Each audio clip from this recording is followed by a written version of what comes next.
Jang faqatgina Badr g'azotida bo'ldi. So'ngra payg'ambarimiz sollallohu alayhi vasallam tashqariga chiqdilarda bir siqim tuproqni yoki qumni olib turib, shahatil vujuh deb turib mushullar tomonga qarab otdi. Ya'ni ko'zlar ko'r bo'lsin dedi. Badr kuni mushullar tomonda bo'lib, keyin tirik qolib islomga kirganlari aytadi. Badr kuni ko'zimizga deydi hammamizni qum to'ldi deydi.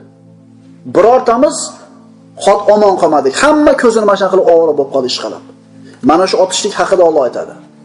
Va ma ramayta iz ramayta valakinnalloha rama.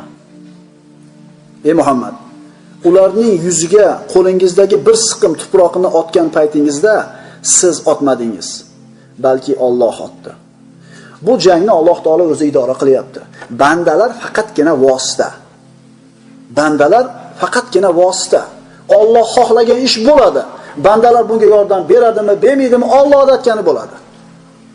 Alloh bu dinda aziz qilishini xohladimi, bandalar shu xizmatni qilib azizlikni o'ziga sotib olsin. Siz kelmasangiz masjidga boshqasi keladi. Siz o'sha bir qiynalgan odamga yordam bermasangiz, boshqasi yordam beradi. Siz o'qimasangiz u ilmni boshqasi o'qiydi. Payg'ambarimiz sollallohu alayhi vasallam jang asnosida shunday hukmlarni e'lon qildilar. Abul Buxtari ibn Hishomni o'ldirmanglar. Abul Buxtari ibn Hishomni o'ldirmanglar. Nimaga? Abu mushullar tomonidan keldi-yu, musulmonlarga qatl qilaman deb keldi-yu. Aytayapmiz, payg'ambarimiz har bitta holatda ibrat deb. Dushmaniga nisbatan payg'ambarimizni qilayotgan ishini qarang. Abul Buxtari ibn Hishom musulmonlarni qiynashlik uchun iqtisodiy qamal 3 yil bo'lgan edi. Sahifa yozishgan edi mushriklar. Ana shu sahifani olib tashlashlikka birinchi bo'lib harakat qilgan Abul Buxtari ibn Hishom edi. Kofir bo'lsa ham ana shuni musulmonlarga qilgan yaxshiligini payg'ambarimiz jang maydonida bo'lsa ham nima qilyapti? Qadrlayapti. Abul Buxtari ibn Hishomni o'ldirmanglar dedi.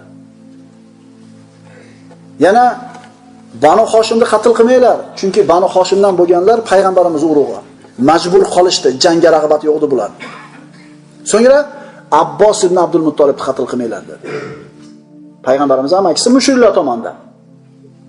Shunda bu buyruq qo'shinga tarqatilib e'lon qilinayotgan paytda Abu Huzayfa ibn Utba ibn Robiya, payg'ambarimizning sahobalaridan Abu Huzayfa.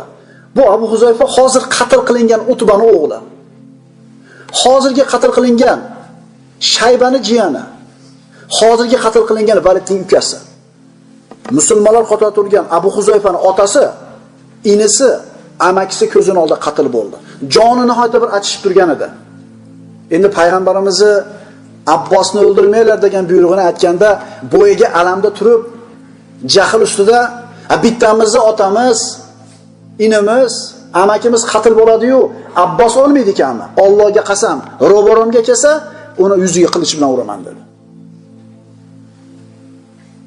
Albatta bu payg'ambarimizga qarshi isyon emas edi, bu bo'yiga hissiyotidan kelib chiqib gapirgan edi.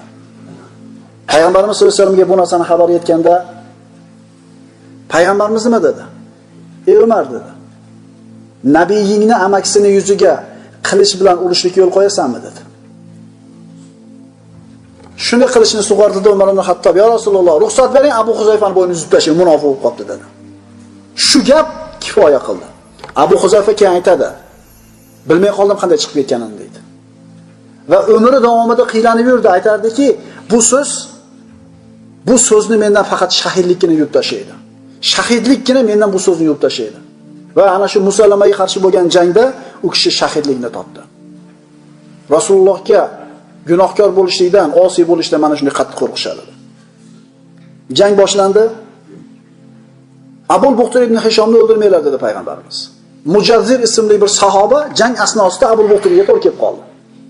Abul Buxtari Mujazzirga tashlanayotganda Mujazzir aytdiki, roziyallohu anhu, "Ey Abul Buxtari" dedi. "Mendan nari bo'l" dedi. Chunki Rasululloh seni o'ldirmasligimizni buyurgan dedi. Abul Buxtari sherigimchi dedi. Sherigimdan qaytarmagan dedi. Sherigimdan qaytarmagan bo'lsa, sherigimni himoya qilaman deb Abul Buxtari Mujazzirga tashlandi. Har qancha harakat qilmasin, Abul Buxtari qocha olmadi, oxiri o'zini himoya qilib Mujazzir burib qatl qilib qo'ydi. So'ngra jangdan keyin kelib, "Ya Rasululloh, men aytdim. Men himoyalanayotib, meni o'ldirishga yaqin bo'lgandagina qatl qildim" dedi, payg'ambarimiz avf qildi. Mushriklardan bir kishi endi jang ketyapti. Hamma yog'iga temir kiyib olgan, hech kim unga yeta olmayapti. Shu ko'zidan boshqa hamma joyiga temir qoplab olgan. Nayza bilan urushyapti, kamon bilan urushyapti, qilich bilan urushyapti, ta'sir qilmayapti. Musulmonlar shikoyat qilib payg'ambarimiz oldiga keldi. Ya Rasululloh, azana. Bizni qiynavordi, hech narsa qila olmayapmiz dedi. Shunda payg'ambarimiz sollallohu alayhi vasallam o'zini qarindoshi Zubayr ibn al-Avvomni chaqirdi. Borib shu ishni to'g'rilang dedi. Ya'ni biz payg'ambarimiz sollallohu alayhi vasallam kimga nimani uyushni bilgan. Rasululloh sollallohu alayhi vasallam eng zo'r rahbar bo'lgan. Qaysi o'rinda kimni qaysi ishga qo'yishni zo'r bilgan. Zubayr ibn al-Avvomga shu ishni tadbirini ko'ring dedi. Zubayr ibn al-Avvom roziyallohu anhu birodarlar tirikligida jannatiyligini eshitgan asharai mubashsharaning bittasi. Bu kishi payg'ambarimiz sollallohu alayhi vasallamning ammalari Sofiya binti Abdul Muttolibning o'g'li. Zubayr aytadi, bordim, atrofida aylandim deydi. Biror bir nozik joyi bormi, ochiq joyi bormi? Hech qanaqa ochiq joyi yo'q. Faqatgina mana shu ko'zi deydi. So'ngra uni ro'barasiga turdimda, qo'limdagi nayzani shunaqa bir puxtalik bilan, shunday bir nishonga qattiq olib otdim. Nayza ana shu ko'zini ochiq joyiga kirib, orqasidan teshib chiqdi. Zubayr ibn Avvom roziyallohu anhu jang maydonida mislsiz jangchilardan edi. Ot minganda ikkita qo'li bilan ikki tomonga teng jang qila olardi. Otni oyog'i bilan boshqarib, ikkita qo'lida qilich ushar edi. Bu sifatga Xolid ibn Valid ham ega edi. Zubayr ibn Avvom roziyallohu anhuning onasi tarbiya qilgan birodarlar. Payg'ambarimiz sollallohu alayhi vasallam Haybar kunida har bitta payg'ambarning havoriysi bo'ladi, ya'ni ishongan eng yaqin kishisi bo'ladi. Mening havoriyim Zubayr ibn al-Avvom degan edi. Yahudlar bilan bo'lgan Haybar jangida bir qancha pahlavonlari chiqadi, musulmonlar pahlavonlar bilan urushadi. Musulmonlar yengadi, Yosir ismli chiqadi. Yahudiylardan Yosir ismli pahlavoni chiqadi, 2,5 metr bo'ladi bo'yi. Payg'ambarimiz sollallohu alayhi vasallam ma atvala deydi. Naqadar uzun ekan deydi. Chiqadida man yubariz deydi. Kim yakka-makka chiqadi. Bu Haybar u hech kim chiqmaydi. Shunda Zubayr ibn Avvom men deb chiqadi. Sofiya bint Abdul Muttolib billa borgan u g'azotga. Ya Rasululloh, bolamni o'ldirib qo'yarmikin deydi. Ya'ni Sofiya bint Abdul Muttolib hech narsadan qo'rqmaydigan ayol bo'ladi. Sofiya bint Abdul Muttolib xavotirga tushadi. 2,5 metr. Bolamni qatl qilib qo'yamikin ya Rasululloh? Yo'q, inshaalloh Zubayr qatl qiladi uni deydi. Uzoq jang bo'ladi, Zubayr uni qatl qiladi. Shu kun aytadi payg'ambarimiz, har bitta payg'ambarning havorisi bor. Mening havoriyim Zubayr ibn al-Avvom deydi.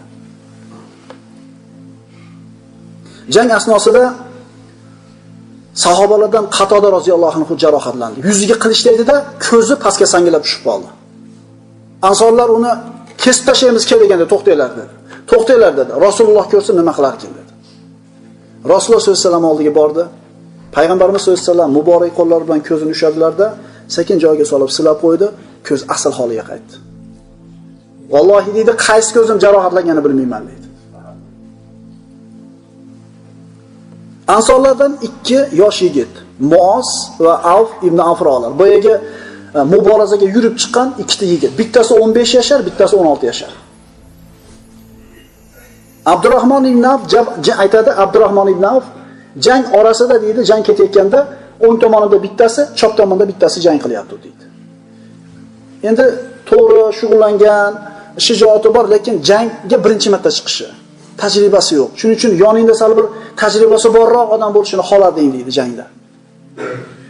Bir payt deydi, biri qulog'imga pishirib qoldi. "Ey amaki, Abu Jahlni taniysizmi?" dedi. "Ha, taniyman" dedi.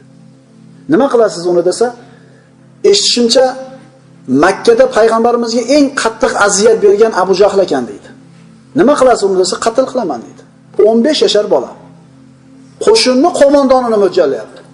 Ozgina vaqt o'tdi, ikkinchisi shu gapini bu qulog'imga pishiradi deydi. Ya'ni rohatlanib ketdim shunday shijoatli bolalar orasida turganimdan deydi. Hech qancha vaqt o'tmadi-da, xuddi ko'p daraxtlar o'rtasida o'rmonda bir daraxt turgandek Abu Jahl ko'rindi deydi. Abu Jahl ko'rgandan keyin ularga qarab turib, "O, kishini ko'ryapsizlarmi?" dedim deydi. Ikkalasi ha dedi, "Shu Abu Jahl" dedim. Gapimni tugatmasdan turib ikkovi kamon o'qidek uchib ketdi oldiga. O'nga chopga urdi-da, borib turib Abu Jahl oldiga tushib qoldi. Qo'shin yorib o'tishdi. Unisi ham zarba urdi, bunisi ham zarba urdi. Abu Jahl yiqildi.